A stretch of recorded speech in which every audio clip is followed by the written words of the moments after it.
एक तरफ एक पॉलिसी आती है जिसमें कहा जाता है कि डिस्टेंस लर्निंग को प्रमोट किया जाएगा, मल्टी डिसिप्लिनरी को इंक्रीज किया जाएगा। एक बच्चा आज अपनी इच्छा से ऐसे दो डोमेन्स में एक साथ पढ़ाई कर सकता है जिन दोनों डोमेन्स का आपस में कोई लेना देना ना हो। अगर मैं इंग्लिश पढ़ रही हूं और मुझे साइकोलॉजी साथ में पढ़नी है तो भी मुझे अलाउ किया जाएगा। अगर मैं साइंस के साथ में हिंदी पढ़ना चाहती हूँ तो भी मुझे अलाउ किया जाएगा। एक तरफ ऐसी पॉलिसीज आती है और एक तरफ आता है एक ऐसा नोटिस जो लाखों बच्चों को रिकग्नाइजेशन के लिए कंफ्यूज कर देता है, लाखों बच्चों को परेशान कर सकता है कि क्या वाकई में ये जो डिग्री हम कर रहे हैं इसका कोई फायदा होगा या नहीं। आज ये डिसीजन कुछ पर्टिकुलर सब्जेक्ट्स में आया है, ये डिसीजन आएगा पीएचडी के अंदर भी, और अगर यही डिसीजन आता है बीएड के अंदर भी तो लाखों विद्यार्थी जो अपनी लाइफ में सरकारी टीचर बनने का सपना देख रहे हैं, जो अपनी लाइफ में असिस्टेंट प्रोफेसर बनने का सपना देख रहे हैं, वो सारी चीजें ऑन स्टेक, ऑन दाव। आज एक ऐसे ही नोटिस के ऊपर डिस्कशन करने वाली हूँ। वैसे तो ये नोटिस 2 दिन पहले आया था और मैं बहुत टाइम से इस पर वीडियो बनाने का प्लान कर रही हूँ, बट समय की कमी की वजह से अब फाइनली इस टॉपिक पर डिस्कशन करने का मौका मुझे मिल गया है। आज मैं आप सभी लोगों से वो सारे पॉइंट्स डिस्कस करूंगी जो आपके लिए जानना जरूरी है। अगर आप हायर एजुकेशन का पार्ट हो, यानी अगर आप लोग ग्रेजुएशन पोस्ट ग्रेजुएशन कर रहे हो और अगर आप यूजीसी नेट जैसे बड़े एग्जामिनेशन के लिए प्रिपेयर कर रहे हो, तो ये आपके लिए जानना बहुत जरूरी है कि आखिर ऐसा क्या आया है इस नोटिस में कि इसके आते ही मेरे जैसा हर एक एस्पिरेंट, हर एक टीचर फ्यूरियस हो जाएगा। चलिए आइए आज आप लोगों से बात करने वाली हूं नेशनल एजुकेशन पॉलिसी 2020 के अंदर जो कुछ पॉलिसी मेकिंग के पॉइंट्स मेक किए थे उन्हें कैसे वॉयलेट किया जा रहा है। धीरे धीरे यूजीसी कैसे चीजों को नलिफाई कर रहा है और किसी एक स्टूडेंट को और ज्यादा कंफ्यूज कर रहा है। सबसे पहला कंफ्यूजन पॉइंट हमारे लिए नेशनल एजुकेशन पॉलिसी के अंदर लिखा जाता है फ्रीडम ऑफ चॉइस। हम अपनी पसंद से, अपनी मर्जी से जो सब्जेक्ट पढ़ना चाहते हैं वो हमें मिलेगा। मल्टी डिसिप्लिनरी सब्जेक्ट्स के साथ साथ मल्टीपल एंट्री मल्टीपल एग्जिट का ऑप्शन मिलेगा। अगर आज कंप्यूटर साइंस के साथ में मैं इंग्लिश पढ़ना चाहती हूँ या कंप्यूटर साइंस के साथ में मैं साइकोलॉजी पढ़ना चाहती हूँ, मुझे अलाउ किया जाएगा। एक डिग्री मैं ऑनलाइन कर सकती हूँ और बहुत इजीली दो सब्जेक्ट्स को साथ में पढ़कर कुछ इनोवेटिव कर सकती हूँ। दोनों सब्जेक्ट्स के साथ पढ़कर किसी कॉम्पिटिटिव एग्जामिनेशन के लिए भी एलिजिबल हो सकती हूँ। बट अचानक से एक ऐसा डिसीजन कि ऑनलाइन होने वाले ये सभी डिग्रीज को हम नलिफाई कर देते हैं, हम कैंसिल कर देते हैं, बैन कर देते हैं। तो आप सोचिएगा कि उस स्टूडेंट का स्टेट ऑफ माइंड क्या होगा जो अभी इस कोर्स के अंदर एनरोल्ड है। नेशनल एजुकेशन पॉलिसी के अंदर हमारे साथ में यूजीसी का ऑपोजिशन आप साफ साफ देख सकते हैं। अगर आप लोग देखो तो नेशनल एजुकेशन पॉलिसी हमारे लिए फ्लेक्सिबिलिटी लेके आता है, तो वहीं पर यूजीसी जो है वो इस फ्लेक्सिबिलिटी के अंदर बेड़िया बांध देता है। और वो भी ऐसा नहीं कि कंप्लीट सब्जेक्ट्स पे, कुछ पर्टिकुलर सब्जेक्ट्स पे, विच इज क्वाइट अनफेयर अगर मैं उन पर्टिकुलर सब्जेक्ट्स की बात करूं। तो चलिए आप लोगों को वो सब्जेक्ट्स भी दिखा देती हूँ कि कौन कौन से सब्जेक्ट्स हैं जिसके ऊपर मैं यहाँ पर चर्चा करने वाली हूँ। तो कुछ पर्टिकुलर सब्जेक्ट्स हैं जिनको ओडीएल मोड, जिसको हम लोग ऑनलाइन मोड बोलते हैं, ऑनलाइन मोड के अंदर ये डिग्री होती है। इन ऑनलाइन मोड की डिग्रीज के अंदर जो है वो यूजीसी ने बैन दे दिया है कि ये सारी डिग्रीज ऑनलाइन मोड पर अब अलाउ नहीं की जाएगी। अगर मैं बात करूं तो आप सभी लोगों के लिए ये सब्जेक्ट्स हैं जैसे कि आपका साइकोलॉजी, जैसे कि आप लोगों का फूड एंड न्यूट्रिशन, ऐसे कुछ सब्जेक्ट्स जिसके अंदर ऑब्वियसली लैब वर्क ज्यादा होता है। यूजीसी का ये कहना है कि यहाँ पर आपको लैब में जाना होता है, फिजिकल वर्क ज्यादा होगा, इस वजह से ऑनलाइन डिग्री हम अलाउ नहीं करेंगे।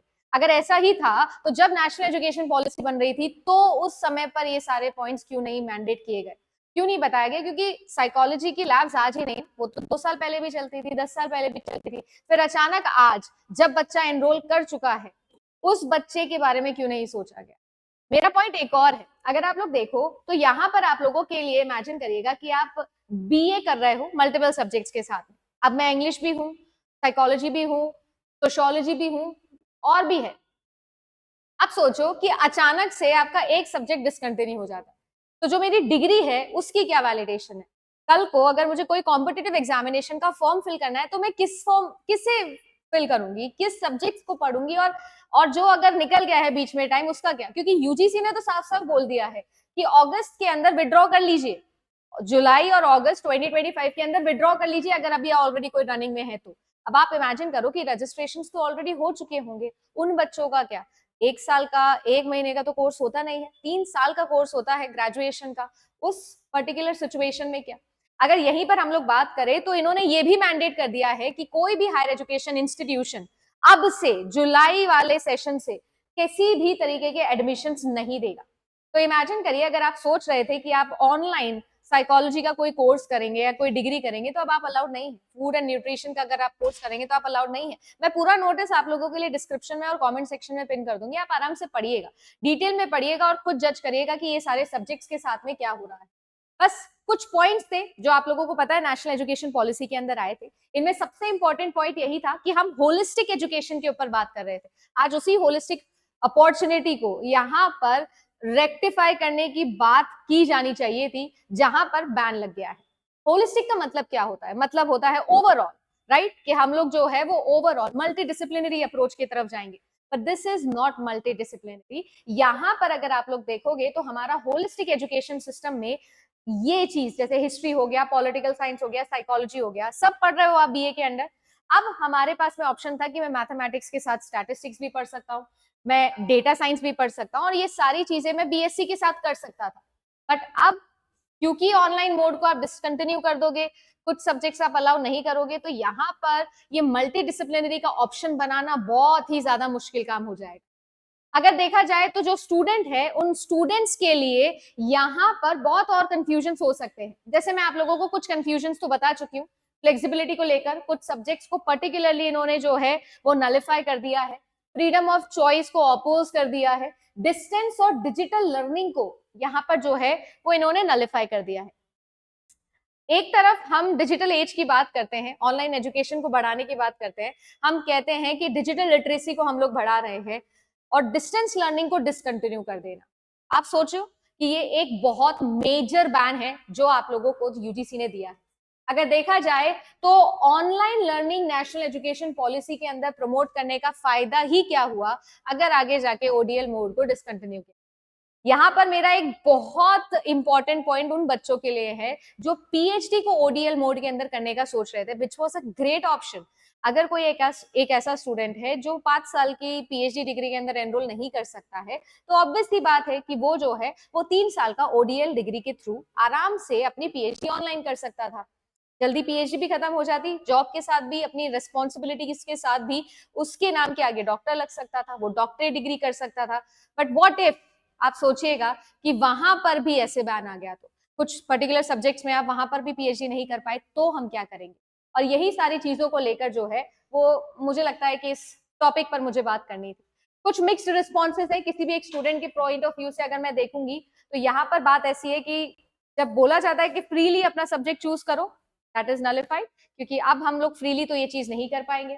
कहा जाता है कि भैया टाइम और एफर्ट्स हम लोग बचाएंगे क्योंकि हम लोग डिजिटल एजुकेशन को प्रमोट कर रहे हैं, बट अगर आप इस तरीके से ऑनलाइन मोड को डिसकंटिन्यू कर दोगे तो अगेन जो आप लोगों के एफर्ट्स थे वो डबल हो जाएंगे। और अगर कोई एक बच्चा है जो ऑलरेडी अभी एनरोल्ड है तो उसके लिए भी एक बहुत बड़ी प्रॉब्लम अराइज हो जाएगी। अगर psychology, health care, nutrition, biotechnology जैसे सब्जेक्ट से आप लोग ओडीएल मोड में पढ़ाई कर रहे थे, तो अब आपको मैं बता दूं कि आपका ओडीएल मोड बैन हो चुका है। यहां से ये पूरी सिचुएशन को अगर आप लोग कंक्लूड करो तो एक चीज सामने आती, अगर हमें पॉलिसीज को ग्राउंड लेवल पर अप्लाई नहीं करना है तो फिर हम उन पॉलिसीज मेकिंग के अंदर वहां पर क्यों नहीं ऐसा कुछ पैरामीटर लेकर आते जो हमें ये बता सके कि ये चीज प्रैक्टिकली पॉसिबल होगी या नहीं होगी।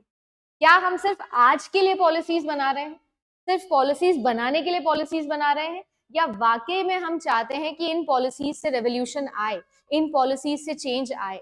ये कैसा चेंज है जो खुद ही यूजीसी थोड़े टाइम बाद में नलिफाई कर देता है, बैन कर देता है। और पिछले 1 साल के अंदर अगर आप लोग यूजीसी का पैटर्न देखोगे तो ऐसे बहुत बड़े बड़े मेजर डिसीजंस हैं जो यूजीसी ने लिए हैं जो ज्यादातर अपोज करते हैं जो भी एनईपी के अंदर लिखा हुआ है। एक और चीज है और वो है कंफ्यूजन पॉइंट। आपको क्या लगता है कि एक स्टूडेंट पर्सपेक्टिव से क्या ये सारे के सारे नए नए नोटिस हमें कंफ्यूज नहीं करते, हमें इरिटेट नहीं करते हैं? आपका क्या ओपिनियन है कमेंट सेक्शन में बताना, क्योंकि मेरा मोटिव सिर्फ आपको बिग अपडेट देने का नहीं होता है, ये तो आप लोगों को कहीं भी मिल जाएगा, पर मेरा मोटिव है कि मैं अपना ओपिनियन आपको दे सकूं और आपका ओपिनियन जान सकूं। तो कमेंट सेक्शन इज ओपन, जरूर बताइएगा कि आप क्या मानते हैं, आपका क्या विचार है। आप हायर एजुकेशन का पार्ट हो, आपको सोचना चाहिए इस टॉपिक पर। कल को जाके आप भी टीचर बनोगे, क्या जवाब दोगे उस स्टूडेंट को जो आपसे आके पूछेगा कि मुझे मल्टी डिसिप्लिनरी का मतलब समझाइए? बताइएगा कमेंट सेक्शन के अंदर। Good luck.